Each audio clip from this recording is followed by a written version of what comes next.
Les damos la bienvenida en el estudio de los desayunos de 24 horas al director de Fundamedios, César Ricaurte. César, buenos días. Buenos días, Janet. Bienvenido a nuestro programa. Muchas gracias. Bueno, se entregó ya el proyecto de reforma a la Ley de Comunicación por parte del Gobierno Nacional a la Asamblea Nacional. ¿Ya lo revisaste? ¿Cuál es tu primera visión, tu primera impresión sobre esta propuesta? Bueno, sí, una primera lectura del proyecto me hace ver que es un gran avance. Es un primer paso muy importante. A un año del gobierno del presidente Lenín Moreno se da este proyecto de reformas a la Ley de Comunicación, que para mí es un proyecto que realmente reforma de forma integral, de manera integral a la Ley de Comunicación. ¿Cuál es el espíritu que tiene ahora? Que creo que es lo más importante y por donde hay que empezar. La ley anterior tenía un espíritu de represión, un espíritu de coartar la libertad de expresión, de sancionar a quienes opinen diferente al poder de turno. ¿Cuál es el espíritu desde el primer artículo que ya se nota en esta nueva propuesta? Bueno, yo creo que es eso lo principal, que se desmonta el sistema de sanciones, el sistema de punitivo, de castigar a los medios de comunicación específicamente privados, que eso era el espíritu de la ley del correísmo, y más bien pasamos a tener una ley en la cual, si bien se protegen los derechos de los ciudadanos que pueden estar o se pueden sentir afectados por los medios de comunicación en algún momento, en realidad deja con bastante... que digamos un campo de libertad bastante amplio para que los medios puedan, por ejemplo, autorregularse. Se plantea todo un esquema de autorregulación, si bien hubiera sido más interesante que ese sistema de autorregulación fuera más explícito, ¿no es cierto?, que los organismos de ese cuerpo de autorregulación fueran más explícitos, pero de todas maneras es un gran paso adelante el que se dé la oportunidad a los medios de comunicación de autorregularse, de montar sistemas en los cuales pueda mediar, pueda responder a las audiencias y no sea el Estado precisamente el que impone sanciones a los medios de comunicación. Intermedia, el que pone la última palabra, el que interpreta una ley absolutamente subjetiva. Exacto, porque no había, en realidad, en el antiguo esquema no había una intermediación, era directamente esta superintendencia sancionando a los medios de comunicación. Recordemos que fueron abiertos más de 1000 procesos contra medios de comunicación y periodistas y más de 500 sanciones fueron impuestas a los medios de comunicación. En el primer artículo de la ley ya se somete el tema de libertad de expresión y derecho a la comunicación a las reglas y a las normas internacionales. Algo que el gobierno anterior como que se rechazaba, ¿no? No quería saber nada de todas las normas internacionales que ya están allí, a las que estamos suscritos y que no querían realmente como aplicarlas al pie de la letra, sino a través todo de esta ley. Este también sería un gran avance. Es un gran avance. Realmente el espíritu con el que en los diálogos con el gobierno para construir este proyecto, el acuerdo inicial siempre fue el punto de partida, el respeto a los estándares internacionales, a los tratados de derechos humanos. Ese fue el punto de acuerdo básico. Y eso es algo que se ha respetado. Yo creo que el proyecto, como bien dices, desde el primer párrafo, señala, incluso le hace responsable al Estado de las posibles violaciones a la libertad de expresión. En la consideración de motivos reconoce que la ley de comunicación, tal como estuvo concebida en el correísmo, fue una seria cortapisa a la libertad de expresión. Y luego reitera en varias partes esto que es la vigencia de los estándares internacionales. Entonces, incluso en las actuaciones de la Defensoría del Pueblo, que está planteado como este mecanismo, ¿no es cierto? Algunos señalan que ha reemplazado a la superintendencia, no es del todo cierto, porque la Defensoría no tiene la potestad de imponer sanciones administrativas y económicas a los medios de comunicación, eso no es así. Pero ahí realmente se señala también que la Defensoría tiene que aplicar estos criterios de estándares y de tratados internacionales de derechos humanos y de incluso proteger la libertad de expresión. Entonces, la Defensoría lo que tiene que hacer es una ponderación entre los derechos supuestamente afectados y la vigencia de la libertad de expresión. Eso tiene tiene que reforzarse mucho ese papel de la Defensoría de mediador, ¿sí? Como digo, también sería muy importante que los medios de comunicación adopten sistemas de autorregulación para que puedan responder a las audiencias.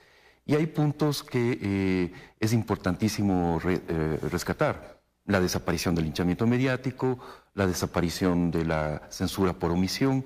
Se aclara muchísimo todo este tema de la información de carácter judicial y la toma de posición frente a esto. Me parece que se aclara mucho. Me preocupa todavía el tema de las réplicas y rectificaciones, tal como está actualmente ligado además al artículo 22, donde se mantiene la información veraz, verificada, contextualizada. Me parece que ahí no se avanzó lo suficiente, que hay que aclarar mucho más del sistema, porque una réplica, una rectificación en primer lugar, una rectificación tiene que darse cuando el medio ha cometido realmente un error o ha actuado con negligencia. Y esos condicionamientos no están en este artículo.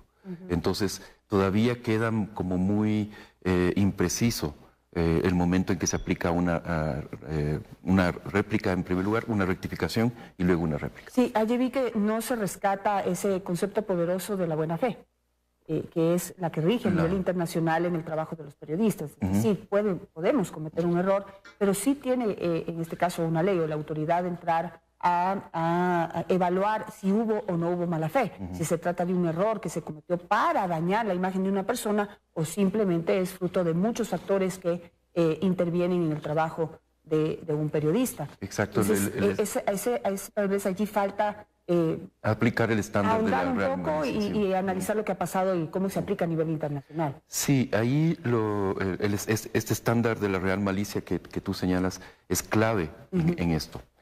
En lo que he conversado con algunas autoridades de gobierno me dicen, sí, pero ya el momento que decimos que los estándares internacionales tienen que ser aplicados, está también el estándar de la real malicia. Yo hubiera preferido que esté explícitamente en este artículo de la rectificación y también en el de la réplica, aunque es distinto, ¿no? Ahí no se aplica tanto el estándar de real malicia, pero sí que estuviera mucho mejor definido cuándo se tiene que dar paso a una rectificación. Me parece que eso se puede hacer en el debate parlamentario. Esto recién inicia, vamos a ver de qué forma es tratada por la Asamblea y si se pueden incorporar estos avances al proyecto que mandó el Ejecutivo. No sé si lo analizaron, pero por ejemplo en el tema de rectificación y también en el de la réplica, y más en el de la rectificación, está el tiempo. Es decir, y las pruebas que se pueden presentar sobre la mesa una tras otra, porque a pretexto de rescatar el derecho a la rectificación que tiene cualquier ciudadano en caso de que un medio de comunicación, un periodista se equivoque, el tema es que no se dan el tiempo para realmente analizar en dónde pudo haber estado el error del medio de comunicación. Y a pretexto de eso, en 10 años se dijeron tantas mentiras a costa de la rectificación y se abusó tanto del espacio, no de los medios de comunicación, el espacio y la escucha de los ciudadanos, que yo creo que sí vale la pena someterlo a un debate mucho más profundo. Es decir, hay que rescatarlo, hay que defender ese derecho a rectificar, pero sí tiene que haber un proceso que no puede demorar mucho, pero que sí tiene que ser un poquito más responsable, diría yo.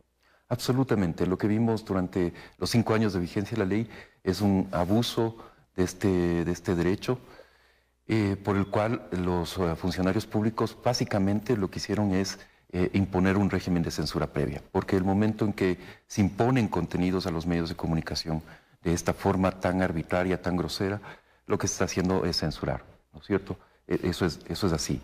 Ahora, por eso mismo señalo que como está el proyecto actualmente, todavía me parece insuficiente cómo se ha definido la rectificación, cómo se ha definido los espacios de réplica. Se pone todavía demasiado énfasis en que sean espacios absolutamente similares, ¿no es cierto? Y eso es lo que permitió justamente el abuso de este mecanismo, de este derecho a la rectificación. No se somete a la verificación de si realmente el medio o el periodista han cometido errores o actuaron con negligencia, el estándar de la real malicia que decíamos.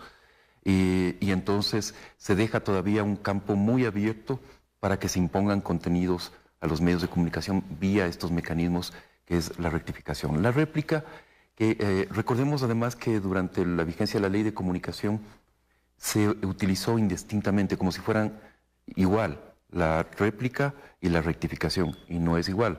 La réplica es cuando alguien ha sido aludido, ¿no es cierto?, y ha sido afectado en sus derechos. Pero recordemos que durante el correísmo se utilizó de forma absolutamente igual, e incluso había gente que pedía a nombre de terceros o de instituciones, ¿no es cierto?, pedía el derecho a la rectificación o a la réplica que utilizaban indistintamente. Ahora, en el tema de cómo se deben dividir, digamos, los medios de comunicación, la propiedad de los medios de comunicación, esto que decían 33 para los comunitarios, 33 para el Estado, 33 para lo privado, que nunca se pudo cumplir, principalmente en el pretexto más, que más usaron, que es darle mucho más espacio a los comunitarios. Pero eso en la práctica nunca se hizo realidad. ¿Qué debate se realizó alrededor de este punto? Bueno, la posición que llevamos ante el gobierno era que si bien era necesario proteger de alguna forma, reservar un espacio de frecuencias para los medios comunitarios que históricamente habían sido discriminados, una división en 3/3 no es técnicamente viable y que se debía eliminar esa división en tercios. No es conveniente, no existe en ninguna legislación del mundo que al Estado se le dé un 33% del espectro. Sí existen reservas para los medios comunitarios que pueden llegar como piso al 33%, ¿no es cierto? Y a los privados tampoco es que se le asigna un 33% de frecuencias. Sin embargo, vemos que en el proyecto de ley se mantiene intacto esta división en tercios. No se ha querido, retomar el debate alrededor de esto. He visto que los representantes de los medios comunitarios tienen posiciones muy, muy fijas alrededor de esto, lo cual no entiendo porque en realidad de lo que se trata es de proteger una reserva para los medios comunitarios, pero de ninguna forma asignar un porcentaje de las frecuencias al Estado y otro porcentaje a los privados. Eso no es técnico. En el tema de la responsabilidad compartida entre periodistas y los dueños de los medios, lo cual abrió las puertas a que los abogados participaran directamente en la definición de temas a tratar y la orientación, muchas veces, de los temas que tratamos los periodistas. Gracias. ¿Qué pasa allí? Bueno, se define con mucho mayor precisión. Lo que se dice es que los representantes de los medios de comunicación serán responsables solo en el momento en que no se identifica el autor de una nota y en los comentarios de los lectores o de las audiencias que tampoco sean identificados. Y se abre un amplio abanico para que el medio de comunicación pueda justamente ayudar a identificar a los autores de comentarios en Internet, ¿no es cierto? Se pone, por ejemplo, el requisito de nombre, de apellido, incluso cédula de identidad, lo cual me parece también un exceso, pero bueno. Y si no, se ubica a que el medio de comunicación tenga canales de moderación de esos debates en Internet. Entonces, la responsabilidad compartida solamente se da en el caso de que una nota no esté firmada o que, como digo, un comentario de algún oyente, de televidente, lector, no esté debidamente identificado. Esas son las dos únicas causas donde el responsable, el representante legal del medio, sería responsable de alguna infracción. Finalmente, bueno, estamos viendo que este proyecto está presentado a la Asamblea Nacional en este momento, pero está abierto al debate. ¿Cómo ves el ambiente dentro de la Asamblea Nacional para poder recibir todas estas sugerencias, todas estas, visiones desde, el análisis de la libertad de expresión, del derecho a la comunicación, de lo que ha sido la ley de comunicación en el país? ¿Qué tanta apertura hay de escuchar a los periodistas y su experiencia dentro de estos 5 años de vigencia de la ley y 10 años de correísmo. ¿Cómo ves ese ambiente? Yo lo veo bastante bien. Recordemos que en la Asamblea Nacional se han presentado ya con el proyecto del Ejecutivo y un proyecto que también fue presentado ayer por el asambleísta Ángel Gende. Existen 18 proyectos de reforma a la ley de comunicación.